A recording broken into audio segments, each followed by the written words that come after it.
अलवर के ईएसआईसी अस्पताल से एक ऐसी घटना सामने आई है। उस घटना ने अस्पताल प्रशासन की लापरवाही पर तो सवाल खड़े किए हैं, बिल्कुल सेफ्टी पर भी सवाल खड़े कर दिए हैं, क्योंकि पूरे अस्पताल के आईसीयू वार्ड में एक भी सीसीटीवी कैमरा नहीं था। और ये घटना जिस तरह से जितनी निंदनीय है, उतनी ही ये मानवता पर सवाल भी कहीं ना कहीं खड़े करती है। एक 32 साल की महिला मरीज अपने ट्यूब के ऑपरेशन के लिए ईएसआईसी अस्पताल में भर्ती होती है। अपने पति के साथ महिला का सफल ऑपरेशन होता है। उसके बाद उसको आईसीयू के वार्ड में शिफ्ट कर दिया जाता है। 32 साल की महिला आईसीयू के वार्ड में जब वो शिफ्ट हो जाती है तो उसके बाद उसके पति उसकी देखरेख के लिए साथ में होते हैं। लेकिन वहाँ के स्टाफ और नर्सिंग ऑफिसर द्वारा, वहाँ के गार्ड द्वारा उसके पति को वहाँ से रात को हटा दिया जाता है। और उसके बाद पर्दे लगा करके एक नर्सिंग ऑफिसर जिसका नाम सुभाष गठार है, उसके द्वारा उस महिला के साथ ऐसी निंदनीय, ऐसी कई अमानवीय हरकतें हैं वो की जाती है। बेहोशी की हालत में उस महिला को कुछ भी समझ में नहीं आता है, तब तक वे आरोपी लगातार महिला के साथ ऐसी हरकतें किया जा रहा था। अपने पति को बुलाने की कोशिश की, चीखने चिल्लाने की कोशिश भी की, लेकिन बेहोशी के कारण वो महिला कुछ भी नहीं कर पाई। यह बीती उस महिला ने खुद बताई है। पूरे मामले में ये महिला जो है आईसीयू वार्ड में शिफ्ट हुई थी, उस वक्त वहां पर तैनात नर्सिंग ऑफिसर सुभाष गठार उस वार्ड में जाता है और उसके बाद महिला को एक इंजेक्शन देता है, जिससे वो धीरे धीरे बेसुध होने लगती है।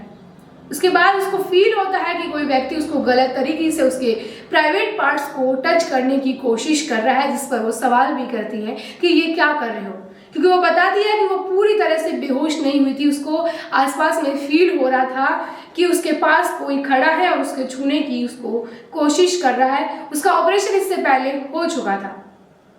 जब महिला सवाल उठाती है तो उसको नर्सिंग ऑफिसर कहता है कि मैं डॉक्टर हूं और तुम्हारा ऑपरेशन कर रहा हूं, लेकिन महिला सारी बात समझ लेती है क्योंकि उसका ऑपरेशन तो पहले ही हो चुका था।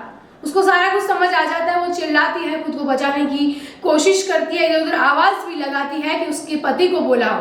लेकिन उसके पति को रात 11 बजे ही जब उसको आईसीयू में शिफ्ट किया जाता है तो वहां से गार्ड जो है उसको हटा देते हैं, उसके पति को बाहर भेज देते हैं।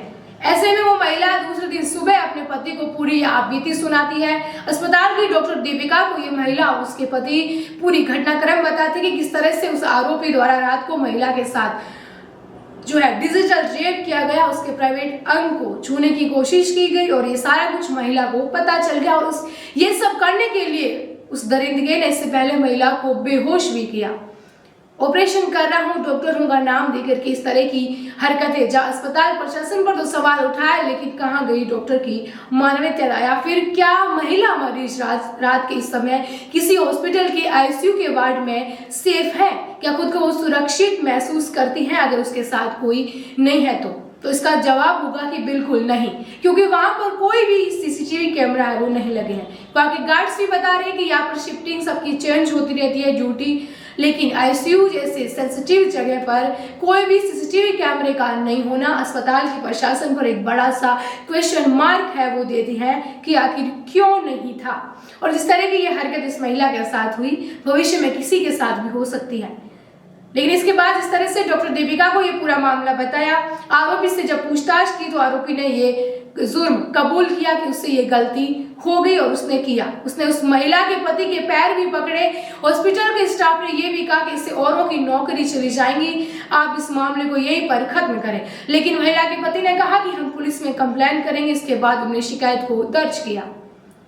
ईएसआईसी अस्पताल के जो मेडिकल कॉलेज के डीन है डॉक्टर असीम दास, उन्होंने कहा है कि प्रशासन ने कमेटी बनाई, जांच के बाद उस आरोपी को सस्पेंड कर दिया है। भविष्य में ऐसी कोई भी हरकतें हैं वो नहीं होंगी। लेकिन डॉक्टर असीम दास किस तरह से कह सकते हैं कि भविष्य में ऐसी कोई हरकतें नहीं होंगी, क्योंकि अभी तक कोई सीसीटीवी कैमरा नहीं था। और इस तरह की घटना के बाद कहीं ना कहीं मरीजों में एक डर का माहौल बन जाता है।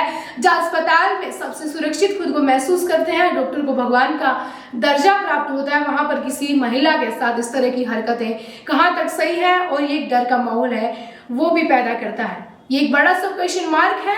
लेकिन बात यह है कि किस तरह से इस अस्पताल पर कार्रवाई होंगी। सीसीटीवी कैमरा नहीं होना अस्पताल प्रशासन की सबसे बड़ी गैर जिम्मेदारी थी, एक लापरवाही थी, जिसकी इस 32 साल की पीड़ित मरीज महिला को जिसका ऑपरेशन हुआ था उसको भुगतना पड़ा। और ऐसे केस पता नहीं कितने आए होंगे जो खुल के बोल नहीं पाए होंगे, या फिर भविष्य में ऐसे अस्पतालों का कुछ भी हो सकता है। तो ये एक बड़ी लापरवाही सवाल है वो खड़े करती है।